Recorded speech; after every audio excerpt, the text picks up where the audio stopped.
అదే RTV app వార్తల్ని క్షణాల్లో చదివే అవకాశం ఉంటుంది. ఒక న్యూస్ పేపర్, ఒక టెలివిజన్ ఛానల్ మీ చేతుల్లో ఎప్పుడూ ఉంటాయి. పవిత్ర పుణ్యక్షేత్రమైన శ్రీనివాసుడు కొలువైనటువంటి తిరుపతి నగరానికి 35 కిలోమీటర్ల దూరంలో గాజల్మన్యం ప్రాంతం ఉంది. గాజల్మన్యం ప్రాంతం పారిశ్రామిక కారిడార్గా ప్రభుత్వం రూపొందించింది. ఏపీఐఐసి కారిడార్ ప్రాంతంలో పరిశ్రమలన్నీ నెలకొల్పబడ్డాయి.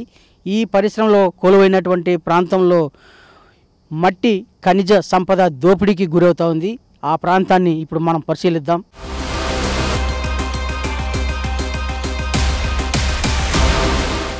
కాదేది దోపిడీకి అనర్హం అన్న సిద్ధాంతాన్ని గత వైసీపీ ప్రభుత్వం పాటించింది. ల్యాండు, మైను, వైను అన్నింటిలోనూ అవినీతి అక్రమాలకు పాల్పడుతూ ప్రజా సంపదను, ఖనిజ సంపదను పూర్తిగా దోచేసిన ప్రభుత్వం దోపిడీ విధానం ఒక్కొక్కటిగా వెలుగు చూస్తూ ఉంది. ఇవాళ తిరుపతికి కోతవేటు దూరంలో దాదాపు 35 కిలోమీటర్ల దూరంలో ఉన్నటువంటి గాజల్మన్యం ఇండస్ట్రియల్ కారిడార్ పారిశ్రామిక వాడ వద్ద భూ దోపిడీ విధానం, ఖనిజ సంపద దోపిడీ చేసిన విధానం బహిర్గతమవుతుంది. ప్రధానంగా తిరుపతి చెన్నై ప్రధాన రహదారికి ఆనుకొని ఉన్నటువంటి గాజల్మన్యం పారిశ్రామిక వాడలో వెనుక భాగాన ఉన్నటువంటి ఖాళీ ప్రాంతంలో, అంటే పరిశ్రమలకు కేటాయించకుండా ఉన్నటువంటి ఖాళీ ప్రదేశంలో తవ్వకాలు చేపట్టి అంటే మట్టిని తరలించినటువంటి ఘటన, భారీ స్థాయిలో మట్టిని తరలించినటువంటి ఘటన వెలుగు చూస్తూ ఉంది. ఏపీఐఐసి చైర్మన్గా రోజా పనిచేసిన హయాంలో ఈ అవినీతి అక్రమాలు చోటు చేసుకున్నాయని చెప్పి స్థానికులు సైతం పేర్కొంటున్నారు. ప్రధానంగా ఇండస్ట్రియల్ కారిడార్ పారిశ్రామిక వాడగా పేర్కొన్నటువంటి ఈ ప్రాంతంలో పరిశ్రమలు దాదాపు 50 నుంచి 100 పరిశ్రమల వరకు నెలకొల్పారు. మిగిలిన ప్రాంతానికి కూడా పరిశ్రమలు కేటాయించేందుకు స్థలాన్ని కేటాయించారు. అయితే ఖాళీగా ఉన్నటువంటి ఈ స్థలంలో మట్టి మాఫియా కన్నేసింది.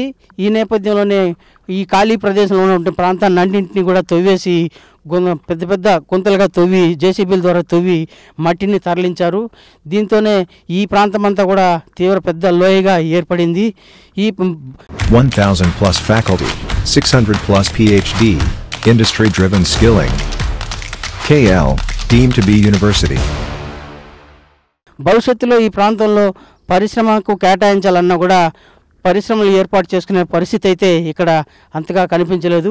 ఆ విధంగా మట్టిని తవ్వేశారు.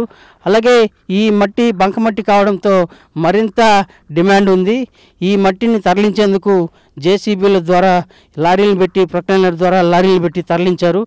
ఒక్కొక్క టన్ను దాదాపు 15 నుంచి 25 వేలకు పైగా పలుకుతుందని చెప్పి స్థానికులు సైతం పేర్కొంటున్నారు.